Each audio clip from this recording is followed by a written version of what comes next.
국민의힘 장동혁 대표의 필리버스터가 굉장히 많은 화제를 낳았는데 24시간 연설을 했기 때문에 국내에서는 최장 기록이고 해외 사례에 비춰보더라도 미 상원에서 있었던 최고 기록에 18분만 짧았다는 건데 우리 그 장 소장님은 어떻게 보셨습니까? 형식적으로는 잘했죠. 독하다, 의지가 강하다 이렇게 볼 수가 있는데 내용을 뜯어보면 그렇게 썩 긍정적인 것 같지는 않아요.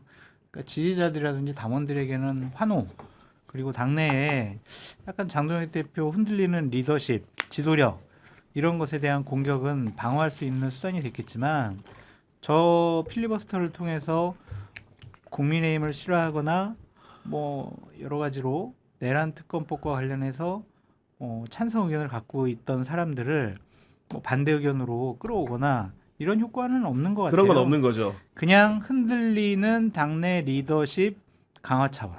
아, 그렇게 똘똘 보여집니다. 뭉쳐. 네. 예전에 네. 이재명 대표께서는 단식 투쟁했었잖아요.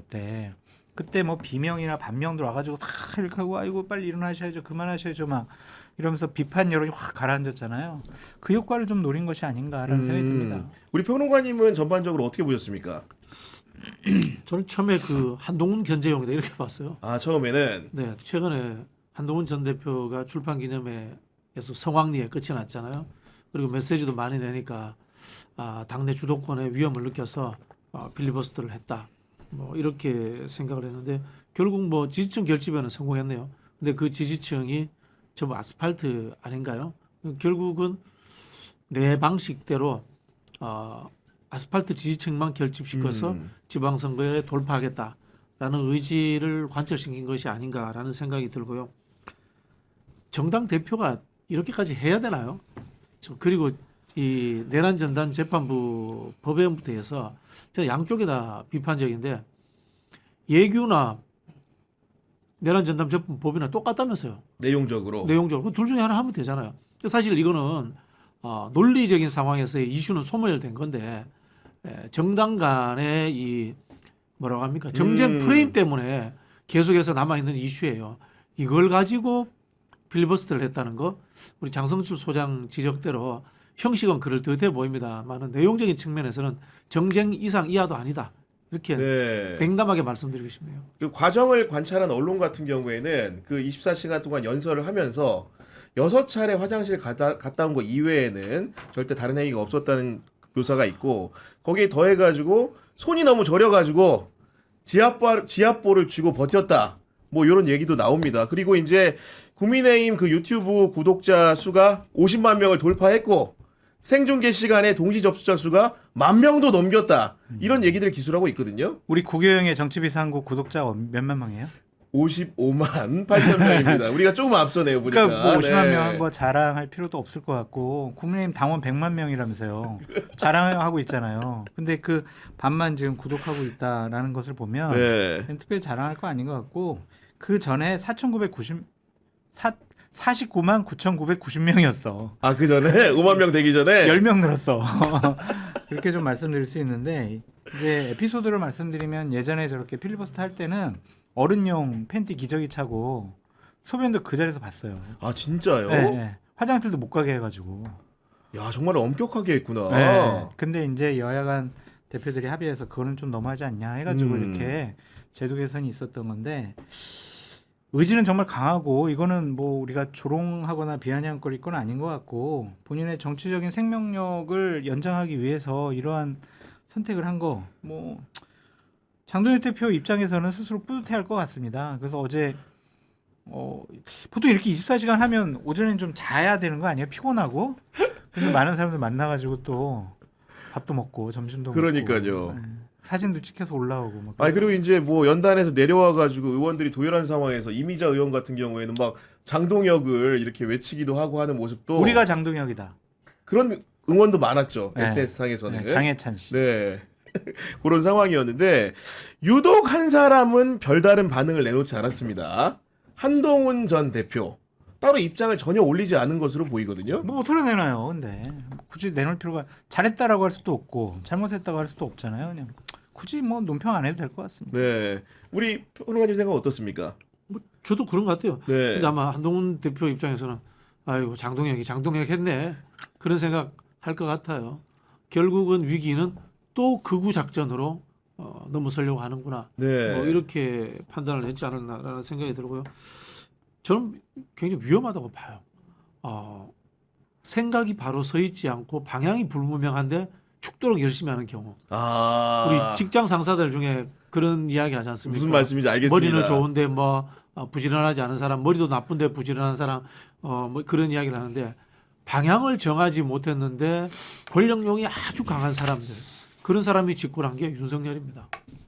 지금 나라가 어느 방향으로 갈지 걱정되는 거예요. 결국은 국민의힘이 그래도 한국 보수를 책임져야 되는데 참 걱정됩니다. 그리고 사실 필리버스터 하는 과정에서 양당 모두 보면 이렇게 국회의원들이 늘상 본회의장을 지키진 않는 상황이잖아요. 네. 어제 뭐 눈에 띄는 분들은 한 명을 꼽으라고 한다면은 정성호 법무부 장관이 자리를 했는데 그러면서 페이스북에 대화와 타협이 실종된 우리 정치의 현실이라는 말을 남겼거든요. 어떻게 좀 해석해야 될까요? 국민의힘에서 상당히 비판을 많이 하더라고요. 이거 조롱한 거 아니냐, 비아냥한 거 아니냐. 그래도 야당 대표가 필리버스터 하는데 부처 장관이 이런 식의 반응 보이는 것이 맞느냐, 그런 얘기도 있고, 또 그 필리버스터 같은 경우에 해당 그 법안에 대한 해당 부처 장관은 좀 있게 돼 있어요. 아, 원래 의무적으로 징계 규정은 없죠. 네. 뭐 거기에 있지 않으면은 당신은 뭐 공무위원직에서 해촉한다, 해임한다, 그런 규정이 없으니까. 그런 건 없겠죠, 당연히. 있어도 되고 없어도 되는데 있어야 된다라는 규정이 있어요. 그래서 옛날에 이진수 방통위원장이 방위통일법안 이렇게 뭐 필리버스터 할 때 앉아가지고 계속 쳐다보는 게 지켜봤죠. 기억나시잖아요. 기억납니다. 그런 차원이거든요. 근데 굳이 이렇게 페이스북 하실 필요가 있었을까? 야당을 공격하는 모습으로 좀 보인다. 좀 적절했나, 그런 생각도 좀 드네요. 정성호 장관이 자리를 지킨 부분에 대해서 우리 평론가님은 좀 어떻게 보셨습니까? 잘하셨죠. 말씀하신 것처럼 관례적으로 뭐 지키긴다고 하지만 그 관례를 안 지키는 시대지 않습니까? 그런 시대에서 관례를 지키면서 해당 부처 장관으로서 역할은 다했다라는 생각이 드는데, 뭐 말씀하신 것처럼 타협이 실종된 우리 정치의 현실, 이것도 맞는 이야기긴 해요. 근데 뭐 꼭 할 필요는 있었나, 네. 이런 생각이 드는데, 정성호 장관은 굉장히 좀 점잖고 좀 중도적인 사람이잖아요. 정성호 장관이 그 정도 느꼈다면은 많은 다수의 국민이 그렇게 느끼지 않을까요? 그냥 칭찬만 하지는 않을 것 같아요. 그런 상황이고. 민주당 때문이죠. 정치가 실종된 건. 그런가요? 아니 근데 그렇게 매가리 없이 반응하면 내가 어떡해요. 뭐라 해야지. 반응하지 말라는 얘기죠. 그러니까. 그러니까 여기서 근데 궁금한 점은 뭐냐, 많은 분들이 장동혁이라는 사람이 동력이 뭔가 좀 언론 지형을 보면 꺼지는 것처럼 보였는데 당내 적어도 이제 지지자들 사이에서는 세규합에 뭔가 성공한 것으로 보이는 모양새가 형성된 상황에서 계속 전처럼 질주를 할 것이냐 아니면 절제하는 행보를 보일 것이냐 관심인데, 우리 소장님은 좀 어떻게 관망하십니까? 사람 본성 변하겠습니까? 본인 지지 기반이 그런 극단적인 주장을 하고 윤허개인 세력인데 그걸 떨쳐버리고 어떻게 정치적으로 당대표로서 독립적으로 홀로서기 할 수 있겠어요? 안 변해요. 안 이거는 변합니까?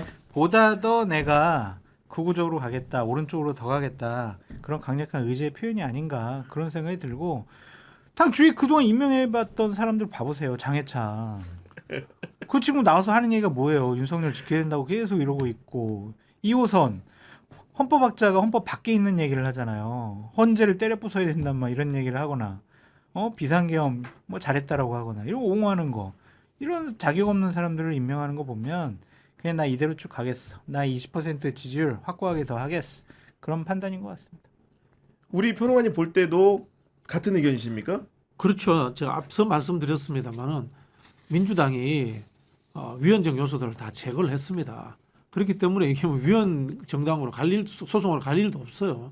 그 필리버스터 해야 될 이유가 없는 겁니다. 그러면은 사법부에서 만들어 갔다는 예규에 대해 가지고도 법적으로 문제 있다고 걸지 그랬어요. 그거 왜 안 걸어요? 거기도 가가지고 사법부 앞에 가서 필리버스터 하지 그랬어요. 앞뒤가 안 맞는 행동이에요.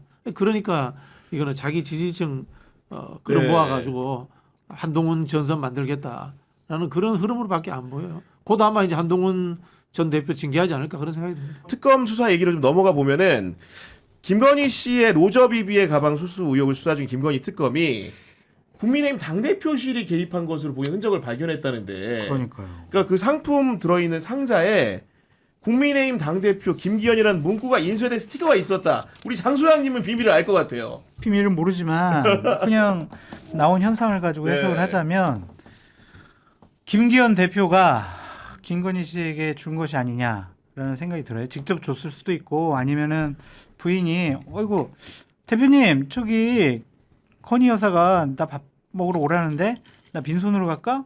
아 잠깐만 저기 내가 그러면 선물 하나 마련할 테니까 그거 갖다 줘 이랬을 수도 있죠. 왜? 지난번 당대표 선거할 때 많이 도움을 받았다고 생각했을 테니까. 네.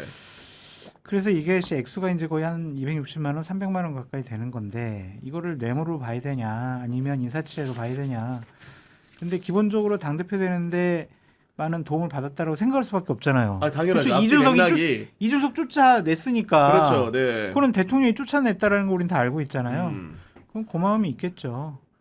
근데 이것이 당대표실에서 이렇게 스티커까지 만들어가지고 붙여서 붙일 줬다라는 일인가. 거는 당대표실 차원의 공식적으로 선물을 준비한 것이다. 그렇게 볼 수밖에 없겠죠. 왜냐하면 그 본인의 세비통장에서 이 비용이 나갔다고 하잖아요. 그렇다고 합니다. 네. 그렇다면 김기현 당대표의 의지가 더 많이 반영된 것이 아닌가 그렇게 보여집니다. 아니 저는 사실 스티커 붙이는 거 이런 거 주면서 붙이는 거 자체가 이해가 안 가거든요. 여당이고 그다음에 윤석열 정부 초창기니까 권력이 취해 있었던 거죠. 조심성이 없어진 거죠. 그러니까요. 그런 부분들이 너무 이해가 안 가요. 이게 저는. 누가 네. 줬는지 알아야 돼. 이렇게 생각했다는 거 아닙니까? 그죠? 그러니까 이름을 표식을 정확하게 표시를 붙여서 정확하게 붙여서 준 것 아닙니까? 그리고 돈이 누구 호주머니에서 나왔는지 모르죠. 당 돈인지 김기현 대표 돈인지 세비통장이에요. 부모님 저기 부인 돈인지 뭐 세비통장인데 그러면 이게 어떻게 하면 업무는 당 업무처럼 돼버렸다 이런 뜻이잖아요. 섞여버린 거죠. 이거. 그러니까요. 이렇게 사실은 의례적으로 원래 전당대회가 끝나면 그러니까 뭐 이런 경우가 아니더라도 당 대표가 선물을 공식적으로 외부에 하는 경우가 있어요, 없어요? 대통령한테 했다라는 얘기는 저희도 못 들어봤고 지지자들한테 본인 돈으로 해가지고 선물하는 네. 경우는 저희들도 있었죠. 아니, 왜냐면 이게 스티커를 준비했다 그러니까 근데 이게 지금 이게 예. 당대표실 관계자가 아마 김기현 대표실에 있던 보좌진일 거예요. 아, 여기 가 있었거든. 네. 부실장 뭐 이런 걸로. 그래서 그 친구 한 것이 아닌가 당직자한테 시키진 않았을 것 같아요. 당직자는 아니고 아마도 보좌진이 했을 것이다. 네. 아니 저는 아무리 보통 도통 예. 당 대표 되면 대통령실이 난을 보내기도 하고 뭐 또 비공식적으로 대통령이 선물을 주기도 합니다. 시계를 주고 뭘 많이 주기도 주죠. 하고 네. 이렇게 하는데 역으로 대통령실에다가 대표가 선물하는 건 그것도 좀 보기 드문 부인한테 케이스. 선물한 거는 또 처음 듣는 거예요. 아니 그럼 원래는 당 대표가 그러니까 자꾸 대가성 의심을 받는 거예요. 그러니까 당 대표가 되면 그냥 개인적으로 또 선물을 만들어 가지고 그걸 도와준 사람한테 주는 건 있는 행위인 거예요, 보통은? 예를 들면? 저는 본 적은 없습니다만. 아니 저희는 했어요. 그러니까 예. 저희 전당대회 할 때 전당대회 우리 캠프에 있던 상주 인원들 있잖아요. 그렇죠, 예. 추석이 됐어. 어. 당 대표가 그럼 추석 선물도 안 들래요. 그러니까 자기 돈 가지고 한다 이거죠. 아, 그렇겠지 당연히. 네, 그거는 뭐 당연히 할 수 있는 것이 아니냐. 근데 이제 뭐 대통령실 누구한테 뭐 선물을 보낸다든지 그런 경우는 없었어요. 이런 거예요. 아래로 선물은 주는데 위로 선물은 잘 안 주거든요. 아, 아래로는 주는데 위로는 안 주기 솔직히 때문에 대통령 뭐 얼마나 좋은 거 많이 있겠어요. 근데 거기다 뭘 주겠어. 굳이 여기다가 네. 그런 상황이 좀 꼭 이런 경우는 있었어요. 그 제일 민단에서 그 사케를 하나 선물을 해왔어요. 네. 당 대표 시절인 것 같은데 그때 축하드린다고 그 냉장고 안에 있더라고. 그래가지고 나는 한 6개월 있길래 내가 먹어도 되는가 보다. 먹었어요 그걸 삭게 돼서. 갔다가 먹었지. 네. 먹더니 그날 기자들하고 같이 먹는데 다 국유인 기자님 같은 그 기자분들이 같이 저녁 먹자고 해서 제가 술 한 병 들고 나와서 먹었어요. 근데 갑자기 전화 온 거야 대표가.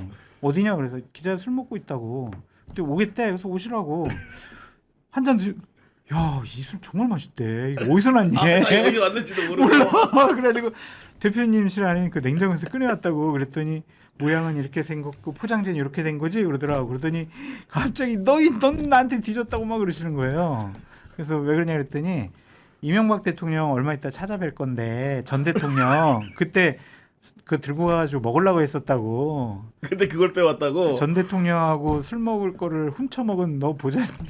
넌 참 대단한 어쩐지 놈이다. 맛이 너무 좋다 했다. 어? 근데 진짜 맛있었어요. 그래요. 삭케인데. 상상을 초월할 정도로 맛있었어요.